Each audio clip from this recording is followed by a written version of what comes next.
बेलापुर एक छोटा सा कस्बा, एक कम आबादी वाला गांव, जहां छोटा मोटा काम करके लोग अपना गुजारा करते हैं।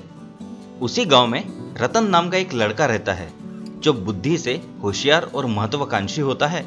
लेकिन घर के हालातों की वजह से रतन ज्यादा पढ़ नहीं पाया, पर फिर भी उसके बात करने का तरीका मन मोह लेता है।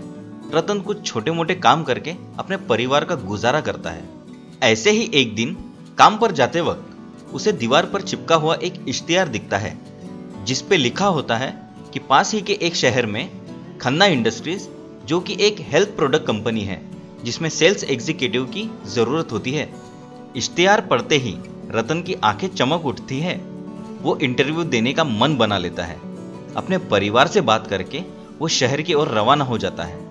शहर में वो अपने दोस्त अजय की एक छोटी सी खोली पर रहता है। अगले दिन तैयार होकर रतन इंटरव्यू के लिए जाता है। रतन का रहन सहन देखकर वहां आए सभी लोग रतन को बड़ी अजीब नजरों से देखते हैं। बारी बारी सबका इंटरव्यू चलता है और फिर बारी आती है रतन की। कृपया मैं अंदर आ सकता हूँ सर? Yes please. तो मिस्टर रतन, तुमने अपनी पढ़ाई पूरी क्यों नहीं की? सर, मेरे घर के हालात कुछ ऐसे थे कि मैं पढ़ नहीं पाया, लेकिन जिंदगी में आगे बढ़ना चाहता हूँ, कुछ करके दिखाना चाहता हूँ। और फिर बॉस रतन से और भी सवालात करते हैं। बॉस जरा असमंजस में पड़ जाते हैं कि लड़के को नौकरी पर रखना चाहिए या नहीं। रतन एक छोटे से गांव से है और उसकी पढ़ाई भी पूरी नहीं होती है, लेकिन रतन की हाजिर जवाबी और बातचीत का तरीका बड़ा अनोखा होता है। इसलिए बॉस सोचते हैं कि रतन को एक मौका देना चाहिए। तो ठीक है मिस्टर रतन, तुम कल से नौकरी पे आ सकते हो। रतन ये सुनकर बहुत खुश हो जाता है और बॉस को धन्यवाद करता है। और अगले दिन रतन ऑफिस पहुंचता है। सुधीर, जो कि एक सीनियर सेल्स एग्जीक्यूटिव है, सभी नए एम्प्लॉयज की मीटिंग लेता है और सभी को अपना परिचय देने को बोलता है। और जब रतन की बारी आती है तब उसकी बहुत खिंचाई करता है। उसके रहन सहन पर भी काफी टिप्पणियां की जाती है। बाकी सब एग्जीक्यूटिव रतन पे हंसने लगते हैं। सुधीर बॉस का काफी करीबी और चापलूस होता है। अपने सीनियर होने का सब पे रोब झाड़ते रहता है। और इस तरह रतन की शुरुआत होती है। लेकिन फिर भी रतन अपना हौसला बनाए रखता है और मन लगाकर अपना काम करता है और धीरे धीरे सारी चीजें बारीकी से सीख लेता है। और कुछ ही दिनों में इंग्लिश भी बोलना बहुत अच्छे से सीख लेता है। अपनी प्रभावशाली बातों से वो ग्राहकों का दिल भी जीत लेता है और ग्राहकों को अच्छी सर्विस देता है, जिसकी वजह से ग्राहक रतन से काफी खुश होते हैं और दिन ब दिन रतन के सेल्स काफी बढ़ जाते हैं। रतन के बाकी साथी भी अब उसका रिस्पेक्ट करने लगे हैं। रतन का ये प्रोग्रेस देखकर बॉस भी बहुत खुश हो जाते हैं। और एक दिन ऐसा भी आता है जब रतन कंपनी का टॉप सेलर बन जाता है और बॉस उसका प्रमोशन कर देता है। अब रतन की गिनती बॉस के करीबियों में होने लगती है। ये बात सुधीर को हजम नहीं होती, पर वो जाहिर नहीं होने देता। ऐसे ही रतन दिन ब दिन तरक्की करने लगता है और ऑफिस के करीब एक बड़ा सा घर किराए से ले लेता है। एक रात अचानक सुधीर रतन के घर पहुंचता है और रतन से कहता है, अरे रतन, ये अपनी कंपनी के कुछ प्रोडक्ट्स हैं। ऑफिस बंद हो चुका है, इसलिए तुम्हारे यहाँ रख रहा हूँ, कल ले जाऊंगा। हाँ ठीक है सुधीर। और सुधीर सारा सामान रखकर वहां से चला जाता है। अगले दिन सुबह बॉस रतन के घर पर पहुंच जाते हैं। रतन को आश्चर्य होता है कि बॉस इतनी सुबह घर पर कैसे आ गए। बॉस रतन के यहाँ रखे हुए सभी प्रोडक्ट्स चेक करते हैं और सुधीर को सारे प्रोडक्ट्स ऑफिस में पहुंचाने के लिए बोलते हैं। रतन को कुछ समझ में नहीं आता आखिर मसला क्या है। और थोड़ी ही देर बाद रतन भी ऑफिस पहुंच जाता है। ऑफिस में सभी लोग बड़ी गंभीर मुद्रा में बैठे होते हैं और फिर सुधीर बोलता है, रतन, तुमको बॉस ने कैबिन में बुलाया है। मे आई कम इन सर? आओ रतन, बैठो। रतन, मुझे तुमसे ये उम्मीद नहीं थी। जब मैंने तुम्हें नौकरी पे रखा तब मुझे लगा था कि तुम एक मेहनती और ईमानदार लड़के हो, लेकिन तुमने अपना असली रंग दिखा ही दिया। कंपनी की आड़ में तुमने दूसरे सस्ते लो क्वालिटी के प्रोडक्ट्स भी बेचना शुरू कर दिया। सुधीर ने मुझे सब बता दिया है और सबूत के साथ। बॉस की ये सब बातें सुनकर रतन को बहुत बड़ा झटका लगता है और ये भी वो समझ जाता है कि ये सब सुधीर का किया धरा है। रतन बॉस को समझाने की बहुत कोशिश करता है, पर बॉस रतन की एक नहीं सुनते और बॉस उसी समय रतन को इस्तीफा देने के लिए बोलते हैं और रतन इस्तीफा देकर वहां से चले जाता है। रतन को इन सब बातों से बहुत ही ज्यादा दुख होता है, लेकिन वो फिर भी अपनी हिम्मत नहीं हारता और अपने साथियों को सारा किस्सा सुनाता है और सभी को रतन के लिए बहुत ज्यादा बुरा लगता है। तभी अजय उसे एक मार्केटिंग एजेंसी शुरू करने का सुझाव देता है। रतन को यह सुझाव काफी पसंद आता है और ये सुनकर रतन की हिम्मत और भी बढ़ जाती है। रतन ऑफिस के सभी साथियों से इस बारे में बात करता है और वो सभी रतन का साथ देने के लिए तैयार हो जाते हैं, क्योंकि उन्हें भी ये लगता है कि रतन के साथ बहुत बुरा हुआ। और इस तरह रतन की फिर से एक नई शुरुआत होती है। सभी मिलके दिन रात मेहनत करते हैं। रतन अपने काम में खुद को पूरी तरीके से झोंक देता है और धीरे धीरे उनकी मेहनत रंग लाती है और रतन की मार्केटिंग एजेंसी शहर की एक टॉप एजेंसी में शामिल हो जाती है और आज बड़ी से बड़ी कंपनी रतन के साथ काम करना चाहती है। और इधर रतन के खन्ना इंडस्ट्रीज से जाने के बाद कंपनी के बड़े बुरे दिन आ जाते हैं और बॉस को सुधीर की असलियत का भी पता चल जाता है। कंपनी का रेप्यूटेशन खराब होने की वजह से कंपनी के सेल्स काफी कम हो जाते हैं। बॉस को अपनी डूबती कंपनी को बचाने का बस एक ही रास्ता नजर आता है और ऐसे ही एक दिन बॉस रतन के ऑफिस पहुंचते हैं। खन्ना इंडस्ट्रीज में रतन के साथ जो कुछ भी हुआ उसके लिए वो रतन से माफी भी मांगते हैं और सारी परेशानी रतन को बयां करते हुए बॉस कहते हैं, रतन, अब खन्ना इंडस्ट्री को तुम ही बचा सकते हो। क्या तुम्हारी एजेंसी मेरे कंपनी का मार्केटिंग करेगी? बॉस की सारी बातें सुनकर रतन बड़े आश्चर्य में पड़ जाता है। क्या ये वही इंसान है जिसने मुझे एक दिन नौकरी से निकाला था?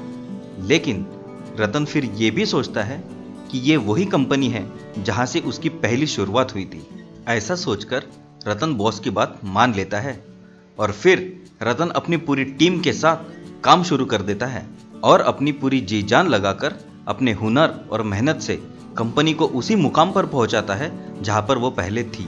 और बॉस खुश होकर रतन को कंपनी का 50% पार्टनर बना लेते हैं। जिस कंपनी से रतन को निकाला गया था, आज रतन उसी कंपनी का आधा मालिक बन चुका होता है।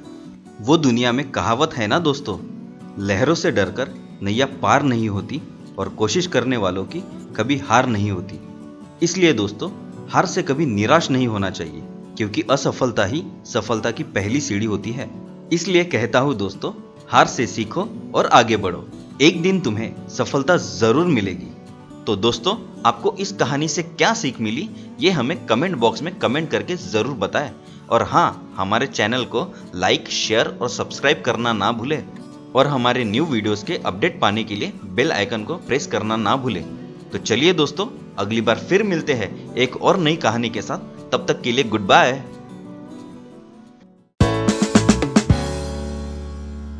एक गांव में रमेश नाम का एक आदमी रहता था। वो हर दिन गांव जा जाके नारियल पानी बेचा करता था।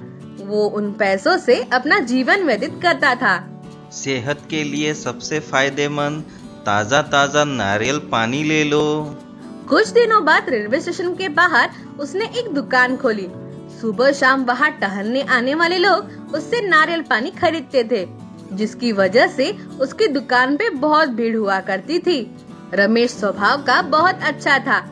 गरीब होते हुए भी वो जरूरतमंद लोगों की मदद किया करता था। एक दिन उसे गणेश नजर आता है, जो खिलौने बेचा करता था। गणेश काफी भूखा और थका हुआ लग रहा था। अरे गणेश, तुम तो काफी थके हुए लग रहे हो। ये लो, ये नारियल पानी पी लो। लेकिन मेरे पास पैसे नहीं हैं। मैंने कहा तुमसे पैसे मांगे, ले लो। जब मेरे खिलौने बिक जाएंगे तब मैं आपके सारे पैसे चुका दूंगा। ये बोलकर गणेश नारियल पानी पीने लगता है।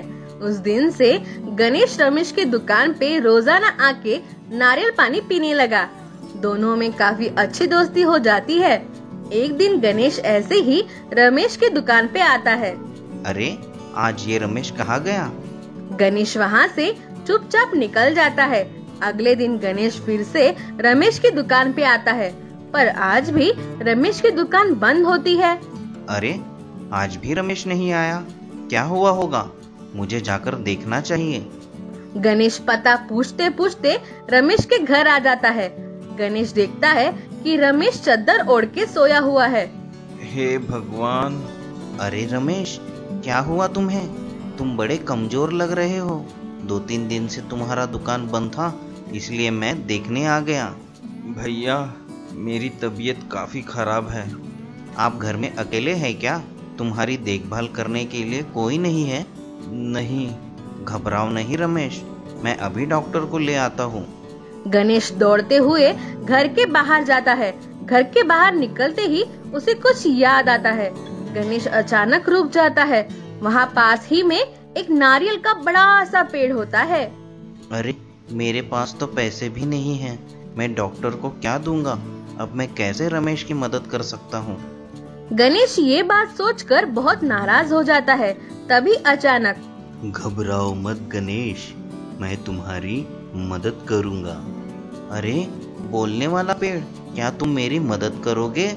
जी हाँ, क्यों नहीं, बोलो तुम्हें क्या मदद चाहिए? हे जादुई पेड़, मुझे कुछ नहीं चाहिए, बस मेरे दोस्त रमेश को ठीक कर दो।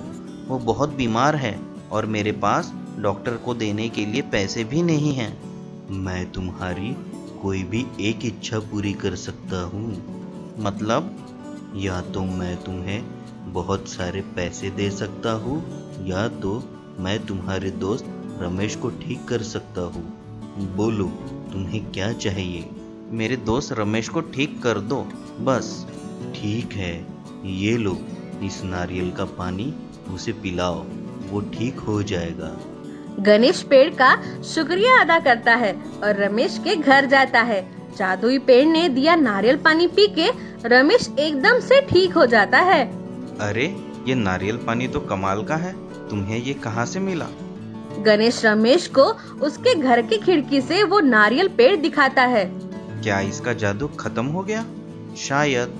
रमेश नारियल को पलटाता है तो वहाँ से पैसे निकलने चालू हो जाते हैं और वो एक दूसरे को देख के मन ही मन मुस्कुराते हैं। तो दोस्तों, आपको ये कहानी कैसी लगी? ये हमें कमेंट बॉक्स में कमेंट करके जरूर बताएं। और हाँ, हमारे चैनल को लाइक, शेयर और सब्सक्राइब करना ना भूलें। तो चलिए दोस्तों, अगली बार फिर मिलते हैं एक और नई कहानी के साथ। तब तक के लिए goodbye. Stay home, stay safe.